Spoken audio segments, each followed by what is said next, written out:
The year was 2347, and humanity had spread far beyond the blue planet they once called home. Ships carrying families, scientists, and soldiers traveled between stars like cars once traveled between cities. Colonies grew on distant moons. Research stations floated in the darkness of space, and on the edge of everything humanity had built, there was a small station called Frontier Station Horizon. The station orbited a gray, lifeless moon in a system that most star maps did not even bother to name. It was not a glamorous posting. The corridors were narrow, the food was bland, and the nearest entertainment hub was 3 weeks away by fast ship. But for the 847 people who lived there, it was home. Commander Nate Holloway stood at the observation window of the command center, watching the slow spin of stars beyond the glass. He was 52 years old, with gray hair cut short and a face lined by decades of service. He had commanded warships in his younger days, fought pirates in the Outer Rim, and earned medals that now sat in a box somewhere on Earth, but he had requested this quiet posting. Far from politics and promotions because he was tired of fighting, his executive officer, Lieutenant Commander Diane Prescott walked up beside him with a tablet in her hand. She was younger than him by 20 years, ambitious in the way that good officers should be, with sharp eyes that missed nothing. "Morning reports, sir," she said, handing him the tablet. "Nothing unusual. The geology team found some interesting mineral deposits on the moon's surface. Dr. Grant wants to send a shuttle down tomorrow to collect samples." Holloway nodded without looking at the report. "Approved. What about the communication relay?" "Chief Lane said it was acting up yesterday. Fixed this morning. Katie Morrison found a loose connection in the secondary array. The girl has good instincts." "She does," Holloway agreed. He liked Katie. She was only fresh out of the technical academy on Mars, and she reminded him of his daughter back on Earth, eager, curious, always asking questions. The station was full of people like her, young scientists studying alien plants in the hydroponics garden, engineers keeping the old systems running with spare parts and creativity, families who had chosen to raise their children among the stars, children who had never seen a blue sky or felt rain on their faces. Holloway had sworn to protect them all. What he did not know, what no one on the station knew, was that they were being watched, 300 light-years away. On a planet called Vertex, the Velkari had been studying humanity for 30 years. They were a reptilian species, tall and powerful, with scales the color of dried blood and forearms that ended in clawed hands. Their empire stretched across 40 star systems. Built on the bones of species they had conquered and enslaved, the Velkari did not believe in diplomacy. They did not believe in trade or cooperation or mutual benefit. They believed in one simple truth: the strong survived, and the weak were food. Warlord Crystal sat in his throne room, surrounded by screens showing data on the human species. He was old for a Velkari, nearly 200 years, and he had personally led the conquest of 6 worlds. His body was covered in scars from battles won, and his eyes glowed with the cold light of a predator. "The humans are weak," said his advisor, a younger warrior named Vethrok.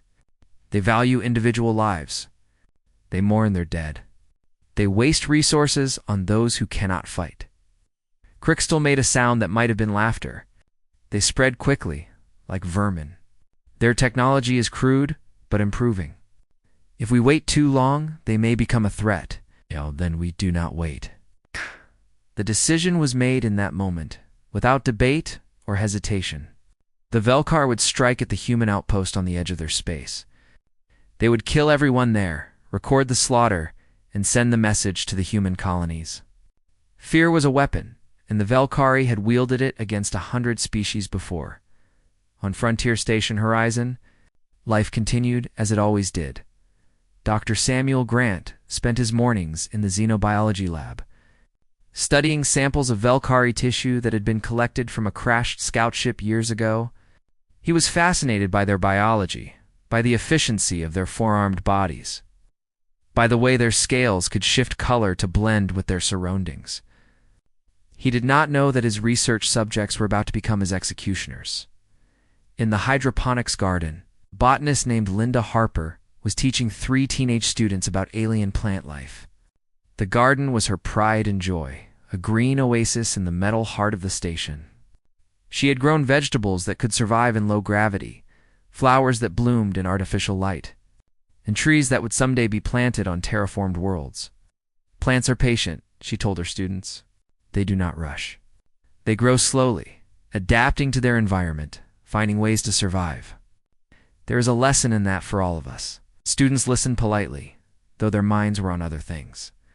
They were 16, 17 years old, and they dreamed of adventure and excitement, not patience and slow growth. They had no idea that in less than a day, they would be fighting for their lives. In the medical bay, Dr. Patricia Dunn was finishing her morning rounds. She was a gentle woman with kind eyes and steady hands, beloved by everyone on the station. Children came to her with scraped knees and stomach aches. She treated each one as if they were her own. Today, a young boy named Tommy sat on the examination table, complaining about a sore throat. His mother stood nearby, worry creasing her forehead. "It is just a minor infection," Dr. Dunn said with a reassuring smile. "Some medicine and rest, and he will be running around again by tomorrow." Tomorrow. Such a simple word.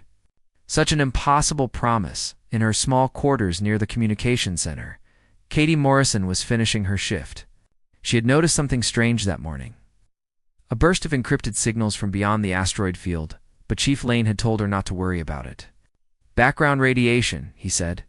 Space was full of strange noises, but Katie could not stop thinking about it. The signal had been too regular, too structured to be random. It felt like a pattern, like a message meant for someone else.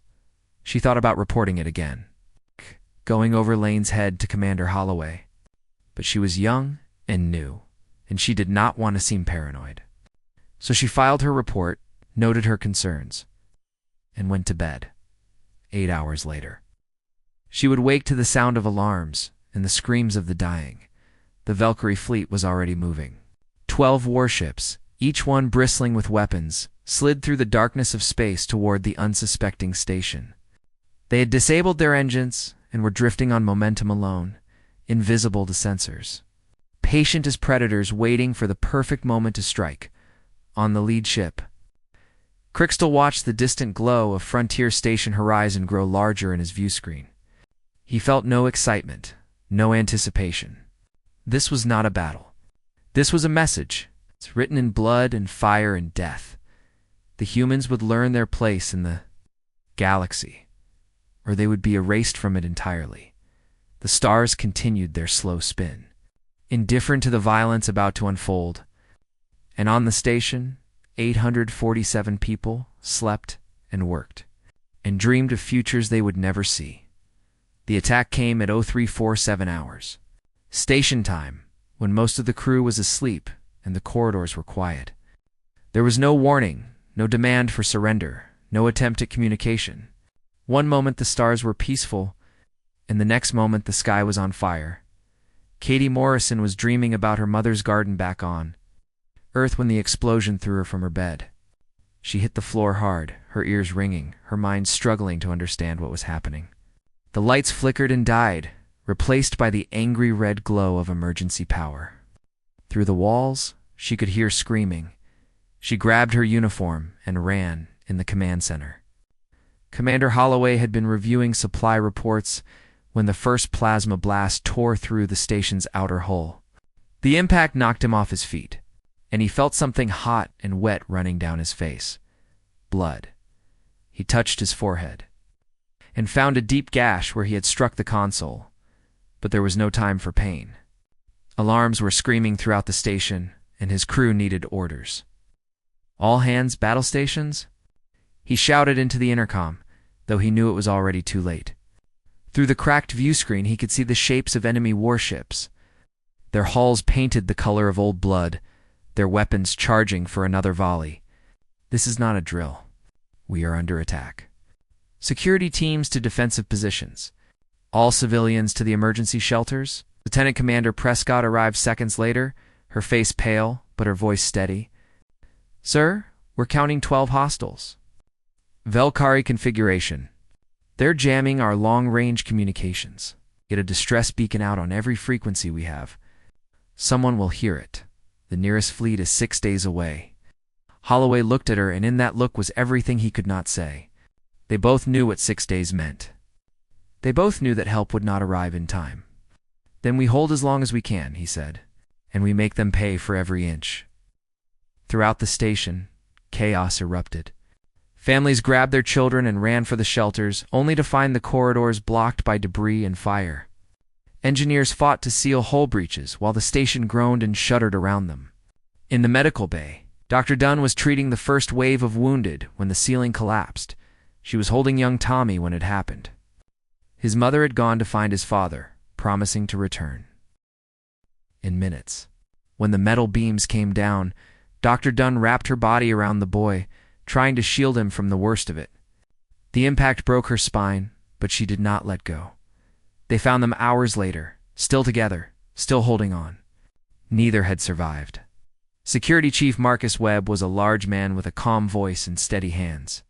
He had served in 3 military campaigns before taking the quiet posting on Horizon, and he had thought his fighting days were behind him. But when the Valkyrie boarding pod slammed into the station's hull, he remembered everything he had tried to forget. "All security personnel, "Fall back to the cargo bay," he ordered through his communicator. "We're going to create a defensive line and buy time for the evacuation shuttles." He had 30 people under his command. 30 against hundreds. But what choice did they have? The first Valkyrie soldiers came through the breached airlock like nightmares given form. They were taller than humans by half a meter, their scaled bodies covered in black armor, their forearms carrying weapons that glowed with deadly energy. They moved with terrifying speed, and they showed no hesitation, no mercy. Katie Morrison was running through the maintenance corridors when she encountered her first Valkyrie. It stepped out of the shadows ahead of her, its yellow eyes fixing on her with cold interest. She froze, her heart pounding so hard she thought it might burst from her chest. The creature raised its weapon, and then Chief Lane appeared from a side passage, tackling the alien from behind. He was not a young man, and he was not a soldier, but he fought with the desperate strength of someone protecting others.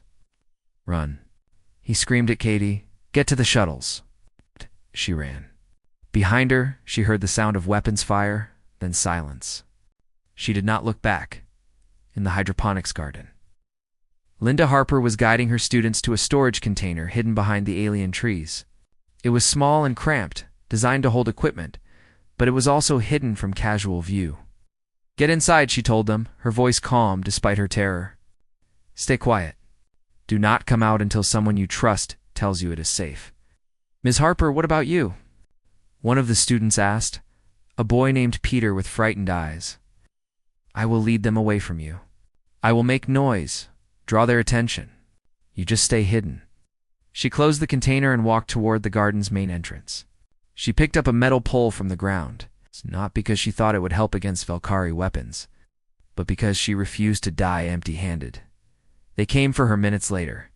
3 soldiers, their scales gleaming in the artificial sunlight of the garden. They expected her to run. They expected her to beg. Linda Harper did neither. She stood among her plants, among the life she had grown and nurtured, and she faced her death with her head held high. The students heard the weapon fire. They covered their ears and held each other and tried not to cry. 4 hours later, the Valkyrie found them anyway. In the cargo bay, Marcus Webb and his team made their last stand. They had overturned cargo containers to create cover, and they had salvaged every weapon they could find. It was not enough.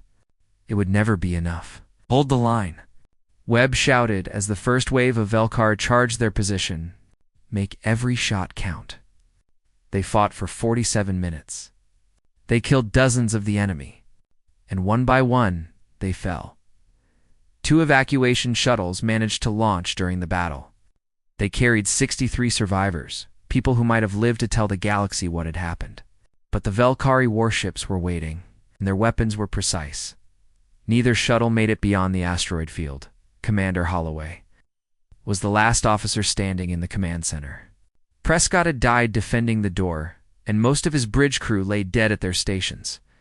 He was bleeding from multiple wounds, and his vision was growing dark at the edges. Crystal himself came to claim the kill. The warlord stepped over the bodies of the fallen, his armored feet leaving prints in the blood that covered the deck. He looked at the human commander with something that might have been respect or might have been amusement. "Kneel," Crystal commanded. "Kneel and I will give you a quick death." Holloway looked at the alien warlord. He thought about his daughter on Earth. He thought about the people he had failed to protect. He thought about the flag of the United Human Federation that hung on the wall behind him, torn and burned but still visible. "I am a commander in the Earth Defense Force," he said, his voice steady. "We do not kneel." Crystal made that sound again, the one that might have been laughter. Then he raised his weapon and fired. When it was over, when the last human on the station had been silenced, Crystal stood on the blood-soaked command deck and recorded his message. He spoke of the weakness of humans, of their foolishness in challenging the Velkari Empire, of the fate that awaited any species that stood in their way. The message was transmitted to every human colony, every station, every ship. It carried with it images of the dead, images that would burn themselves into the memory of humanity. On Earth, it was received 17 hours later, and everything changed. The message from Frontier Station Horizon reached Earth on a quiet Tuesday morning. It was spring in Geneva, and the cherry trees outside the United Human Federation headquarters were in full bloom.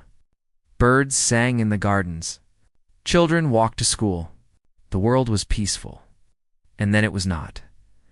President Carolyn Moore was in a meeting with agricultural ministers when her chief of staff burst through the door, his face white as paper. She knew immediately that something terrible had happened.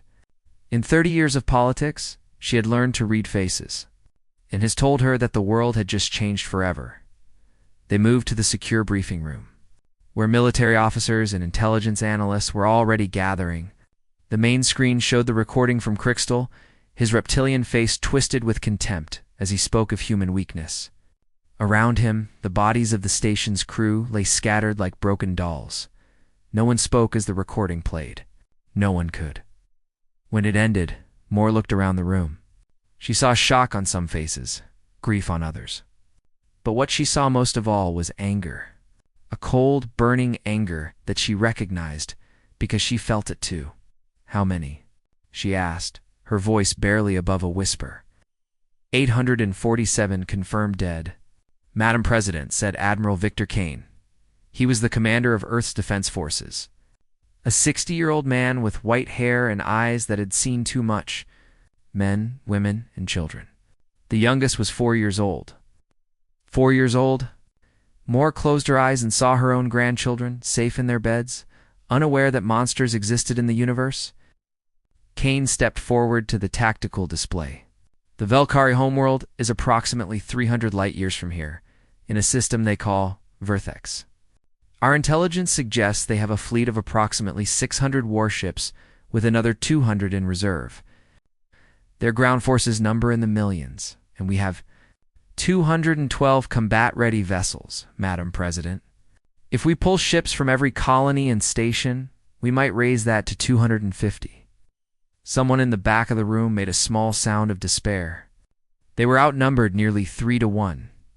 The mathematics of war were against them. But Moore did not believe in mathematics. She believed in humanity. "What about the Prometheus arsenal?" she asked quietly. The room went silent.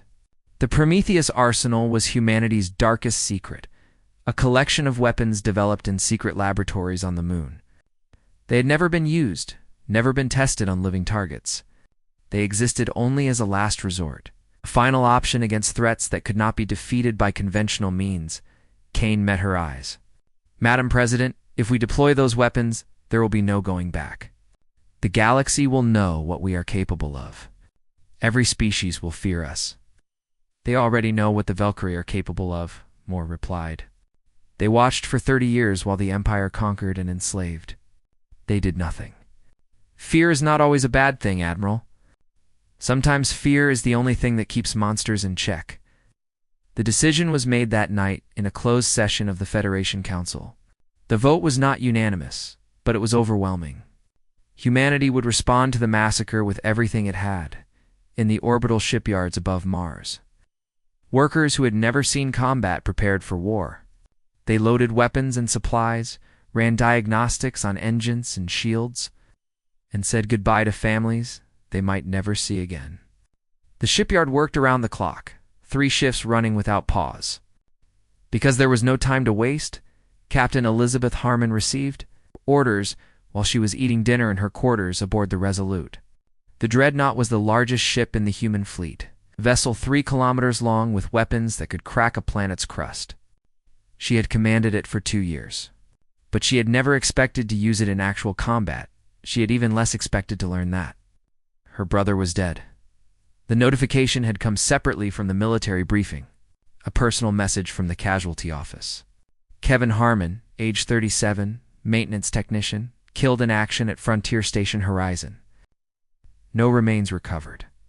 Harmon read the message 3 times before she understood what it meant. Kevin was gone. Her little brother, who had taught himself to play the guitar because he thought it would impress girls, would send her funny messages from the far side of the galaxy, who had always believed that humans were basically good and that the universe was basically fair. The Valkyrie had shot him in the back. He was trying to save others. She did not cry.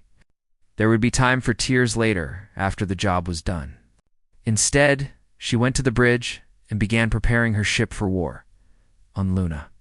In the underground laboratories of the Prometheus Development Facility, Dr. Simon Clark was reviewing the final specifications for the weapon known as the Cascade. He was a thin man with nervous hands and glasses that were always slightly crooked. He had spent 20 years developing weapons he hoped would never be used, and now he was watching his nightmares become reality. The Cascade was not like other weapons. It did not explode or burn or crush. Instead, it attacked the fundamental forces that held matter together, invisible bonds between atoms that made solid things solid. When those bonds were broken, matter simply ceased to exist in any organized form. It dissolved into particles, then into energy, then into nothing. Clark had calculated that a single Cascade warhead could eliminate a moon. A full salvo properly directed could destroy a planet in minutes. He had never wanted to find out if his calculations were correct. "Dr. Clark," said his assistant, a young woman named Beth Rogers. "Admiral Kane is on the line. He wants to confirm that the weapons are ready for deployment." Clark looked at his creation, gleaming and terrible in the laboratory lights. He thought about what it would do, what it would mean. He thought about the 847 people on Horizon Station. About the 4-year-old child who would never grow up. "Tell them they are ready," he said. The fleet assembled near Jupiter, using the massive planet's gravity well to mask their final preparations. 200 ships gathered in formation, representing every colony and station in human space. Some were military vessels, sleek and deadly. Others were converted merchant ships, armed with whatever weapons could be bolted to their hulls. All of them carried crews who knew they might not come home. Admiral Kane addressed them from the bridge of his flagship, his image broadcast to every ship in the fleet. "You know why we are here?" he said. "You have seen what was done to our people. The Valkyrie believe that we are weak, that we will run and hide when faced with their violence. They are wrong. Today, we show them what humanity does when our children are murdered. Today we show them that there are lines that cannot be crossed." On the Resolute, Captain Harmon watched the Admiral's speech with her command crew. When it ended, she turned to face them. "What we are about to do will change everything," she said. "There will be no going back. The universe will remember this moment, for good or for ill. But they made their choice when they attacked our station. Now we make ours." The fleet jumped to hyperspace, 200 points of light vanishing into the darkness. Behind them, Earth continued its slow rotation, blue and green and precious. The people there went about their lives, hoping and praying for the safety of their soldiers, for justice. For peace, none of them knew that peace was already dead. What was coming was something else entirely. The human fleet emerged from hyperspace in perfect formation, a sphere of death surrounding the planet for Thex. 200 ships against the heart of an empire. And not one of them hesitated. From the bridge of the Resolute, Captain Harmon got her first look at the enemy homeworld. It was a harsh planet, covered in red deserts and rocky mountains, with cities that looked like fortresses carved from the stone itself. Orbital platforms circled it like iron rings, bristling with weapons. And everywhere she looked, there were ships. Hundreds of ships, far more than intelligence had predicted. Tactical analysis, she said calmly.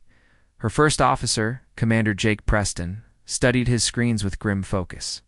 I'm counting at least 500 warships, Captain. Possibly more behind the planet. Their orbital defenses are fully active, so we're outnumbered 2-1. Could be worse. Captain, with respect, it could not be much worse. Harmon allowed herself a small smile. Then we better make sure we hit first and hardest. Osh. On the surface of Vertex, Warlord Crixtal watched the human fleet with growing unease. He had expected retaliation. He had not expected this. The humans had assembled their entire military force and jumped straight to the heart of his empire. It was either the bravest thing he had ever seen or the most foolish. He decided it was foolish. These soft creatures did not understand war. They did not understand that numbers always won in the end. All ships attack formation, he commanded. Destroy them all. Leave none alive. The Velkari fleet surged forward, a wave of metal and fire aimed at the human formation. Plasma cannons lit up the void. Missiles streaked toward their targets. And the greatest battle in galactic history began. Admiral Kane had positioned his fleet carefully, using the defensive capabilities of the larger ships to protect the smaller ones. The humans fought with desperate precision, each ship covering its neighbors, each captain knowing exactly what was expected of them. They had trained for this moment, even if they had never believed it would come. The first hour of battle was pure chaos. Ships exploded on both sides, their crews dying in the vacuum of space. The Resolute took hit after hit, its shields flaring with each impact, but it did not fall. Captain Harmon moved through the destruction with cold focus, directing her weapons, coordinating with the other captains, refusing to give ground. Status on the Cascade, she said quietly. Commander Preston checked his readings. Charged and ready, Captain. Dr. Clark's team confirms all systems are functioning within parameters. Harmon nodded. They had one chance. If the weapon failed, if the Velkari destroyed the Resolute before it could fire, everything would be lost. On the flagship, Admiral Kane watched the battle unfold with growing concern. The humans were holding their own, but they could not win a war of attrition. For every Velkari ship they destroyed, they lost one of their own. The mathematics were simple and brutal, Admiral said, his communications officer. Captain Harmon is requesting permission to deploy the primary weapon. Kane looked at the planet on his screen. Vertex, homeworld of the Velkari Empire, home to 3 billion sentient beings, most of whom had nothing to do with the attack on Horizon Station. They were civilians, workers, families. They had children who played in the dust of the red deserts. Elders who told stories of ancient glories, and they belonged to a species that had murdered 847 humans without hesitation or remorse. Permission granted, Kane said. May God forgive us for what we are about to do. The Resolute moved to the center of the human formation, its escorts falling back to give it room. The massive dreadnought's hull began to glow with energy as systems that had never been activated came online. Power readings climbed beyond anything the crew had seen before, beyond anything that should have been possible. On Luna. Dr. Simon Clark watched the telemetry with trembling hands. The numbers matched his calculations exactly. The weapon was working. In minutes, it would fire. He thought about going outside, looking up at the sky, seeing the stars one last time before everything changed. But he could not move. He could only watch and wait, and hope that history would not judge them too harshly. Captain Harmon sat in her command chair, her hand resting on the armrest that contained the final authorization control. She thought about Kevin, about the way he used to laugh, about the messages he had sent her just days before his death. He had been excited about some new music he had discovered. Some artist from a colony she had never visited. She would never hear that music now. He would never share it with her. Targeting solution locked, Commander Preston reported. The weapon is fully charged. We are ready to fire. Harmon looked around her bridge at the men and women who had served with her through so many years. They were scared She could see it in their faces. But they were also determined. They had all seen the footage from Horizon Station. They all knew what was at stake. "Final authorization code," she said clearly, inputting the sequence that would unlock the weapon. Code accepted. Cascade weapon armed. Valkyrie seemed to realize what was happening. Their attacks intensified, plasma bolts raining against the Resolute's shields with desperate fury. They did not know exactly what the humans were planning, but they sensed that something terrible was coming. They were right. Harmon's hand hovered over the activation switch. 3 seconds passed, each one feeling like an eternity. She saw the faces of the dead in her mind. Commander Holloway, who had refused to kneel. Dr. Dunn, who had died protecting a child. Katie Morrison, who had noticed something wrong and been ignored. Linda Harper, who had faced death standing. And Kevin, her brother. The best person she had ever known. She pressed the switch. The cascade fired from the Resolute in a beam of pure white light. So bright that it overwhelmed every sensor in the fleet. It struck Vertex at the southern pole and began to spread. From space, it looked almost beautiful, like frost forming on a window, like lightning captured in slow motion. Tendrils of energy crawled across the planet's surface, touching everything, consuming everything. The cities went first. Fortress walls that had stood for centuries dissolved like sand in water. Buildings collapsed into their foundations, then collapsed further into nothing. The red deserts cracked and fell inward. Revealing the hollow core of a dying world, Crystal was screaming orders when the wave reached. At his palace, he had time to understand what was happening, to feel a moment of pure terror before he simply ceased to exist. His advisors, his guards, his servants, all of them vanished in the same instant. The oceans boiled. The mountains crumbled.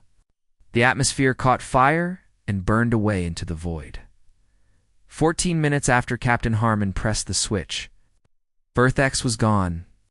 Where a planet had been, there was only an expanding cloud of particles, glowing faintly in the light of the system's red sun. 3 billion lives, an entire civilization, erased from existence. The Valkyrie fleet stopped fighting. Their ships hung motionless in space, their crews staring at the place where their world had been. Some of them simply shut down, their pilots unable to process what they had witnessed. Others turned their weapons on themselves rather than live with the knowledge. Admiral Kane's voice came through on all frequencies, speaking to human and Valkyrie alike. "This is Admiral Victor Kane of the United Human Federation. Vertex has been destroyed in response to your unprovoked attack on Frontier Station Horizon. Any Valkyrie ship that surrenders immediately will be spared. Any ship that continues hostilities will be destroyed. This message will not be repeated." The surviving Valkyrie surrendered. There was nothing else they could do. The battle was over. The war was over. But the consequences were just beginning. The human fleet returned to Earth 3 weeks after the destruction of Vertex. There were no celebrations, no victory parades, no cheering crowds. The ships docked quietly at their orbital stations, and their crews went home to families who did not know what to say to them. Captain Elizabeth Harmon stood at the observation deck of the Resolute. For a long time, looking down at the blue and green planet that had sent her to war, she had not slept properly since pressing the switch. Every time she closed her eyes, she saw the light spreading across Vertex, saw the planet breaking apart, saw the place where 3 billion lives had ended in 14 minutes. She had done what was necessary. She knew that. But knowing did not make it easier. Commander Preston found her there 2 hours after the rest of the crew had departed. He stood beside her in silence, looking at the same planet, thinking the same thoughts. "The Admiral wants to give you a medal," he said finally. Harmon made a sound that might have been a laugh. "Tell him to keep it. I don't want a medal for what I did. What you did saved humanity. What I did killed 3 billion people. Most of them had nothing to do with Horizon Station. They were just living their lives the same as anyone else." Preston did not argue. There was nothing to argue about. They had done what they had done, and they would carry the weight of it forever. "Admiral Victor." Kane submitted his resignation the day after the fleet returned. President Moore refused to accept it. She needed him for what came next, she said. The diplomatic aftermath, the reconstruction of human defenses, the 1,000 decisions that would shape the next century of galactic politics. Kane accepted, though he wished he could walk away. He was 60 years old, and he felt every one of those years pressing down on him. He had commanded fleets in battle, lost friends and colleagues to enemy fire, made decisions that had cost lives. But nothing had prepared him for this. Nothing could have. In his private quarters, he kept a photograph of Frontier Station Horizon. It showed the station as it had been before the attack, a small but proud outpost on the edge of human space. He looked at it every night before he went to sleep, reminding himself why they had done what they did. It did not help, but he kept looking anyway. The Velkari Empire collapsed within months of losing its homeworld. Without central leadership, the various colony worlds fell into civil war. Warlords fought each other for control of resources and territory. While millions of civilians fled to neutral space or surrendered to human forces, the surviving Velkari were treated according to the laws of war. They were given food and shelter, medical care, and legal representation. Some humans protested this, demanding vengeance, demanding that the aliens suffer as their victims had suffered. But President Moore refused. "We are not them," she said in her address to the Federation Council. "We destroyed their world because we had to, because they left us no choice. But we will not become monsters in their image. We will show the galaxy that humanity can be merciful even to those who have wronged us." It was a fine speech. Many people believed it, but everyone knew the truth. Humanity had shown the galaxy what it was capable of, and no amount of mercy could erase that knowledge. In the months that followed, representatives from a dozen alien civilizations requested meetings with human diplomats. Some came to offer alliances, hoping to shelter under humanity's protection. Others came to negotiate trade agreements, eager to stay on good terms with the species that had erased a planet. A few came simply to understand, to learn how such a young civilization had developed such terrible weapons. Ambassador Gregory Fuller met with the Consortium of 12, an alliance of elder species who had watched humanity's expansion with cautious interest. The meeting took place on a neutral station, in a room designed to accommodate a dozen different body types. The lead ambassador was a being called Thelvern, a creature that looked like a cross between a tree and an octopus. It had observed galactic politics for 3 centuries, and it had seen empires rise and fall. But it had never seen anything like what humanity had done. "You have demonstrated a capacity for violence that exceeds anything in recorded galactic history," Thelvern said, its voice translated by a small device attached to Fuller's ear.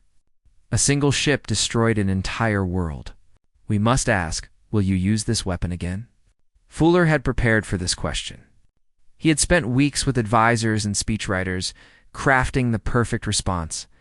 But when the moment came, he set aside his notes and spoke from the heart.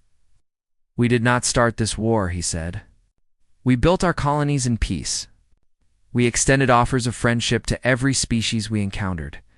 The Velkari chose to see our compassion as weakness and our mercy as an invitation. They murdered our people, including children, and broadcast the massacre as a warning to others." "That does not answer the question," Thelvern observed. "No," Fuller agreed.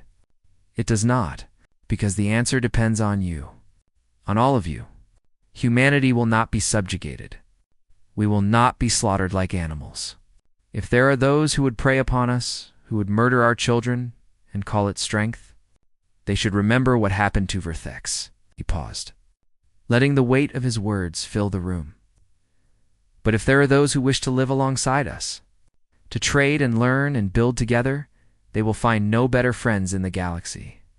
We are capable of great destruction, yes, but we are also capable of great compassion. The choice of which face we show to the universe is not ours alone. It is a choice we all make together." The consortium considered his words for a long time. In the end, they chose alliance over confrontation. So did most of the other species who came to negotiate with humanity. Fear, it turned out, was a powerful motivation for peace. On Earth, memorials were built for the 847 victims of Frontier Station Horizon. Their names were carved in stone at the Geneva Assembly Hall, on the walls of every spaceport, on plaques aboard every ship in the fleet, humanity would remember what had been done to them. They would remember the children who died in the storage container, the doctor who gave her life for a patient, the commander who refused to kneel. Captain Elizabeth Harmon retired from active service 6 months after the war. She took a position teaching at the Naval Academy, training the next generation of officers. She never spoke publicly about pressing the switch, but her students understood. They could see it in her eyes, in the way she paused sometimes in the middle of lectures. Lost in memories she could not share, she taught them about duty and sacrifice, about the weight of command, about the difference between victory and justice. She taught them that war was not glorious, that every decision carried consequences, that the worst thing about being a leader was living with the choices you had made. She taught them, and she hoped they would never have to learn those lessons firsthand. Dr. Simon Clark destroyed his research notes on the Cascade weapon. Every calculation, every diagram, every file was wiped from existence. He testified before the Federation's Senate, explaining in simple terms what the weapon could do and why it should never be built again. Then he disappeared to a quiet colony on the edge of human space, where he grew vegetables in a small garden and tried to forget. He never succeeded. But he kept trying anyway. And in the vast darkness between stars, the other civilizations of the galaxy adjusted their understanding of humanity.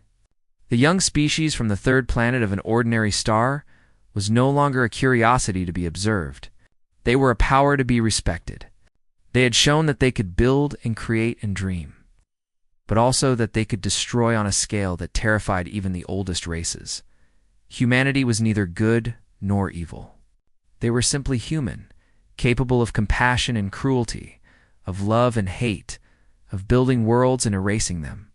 They were everything that sentient beings could be, for better and for worse. The galaxy had never been so quiet. The stars continued their ancient dance, different to the small dramas of mortal creatures. But those mortal creatures, human and alien alike, looked at the void with new understanding.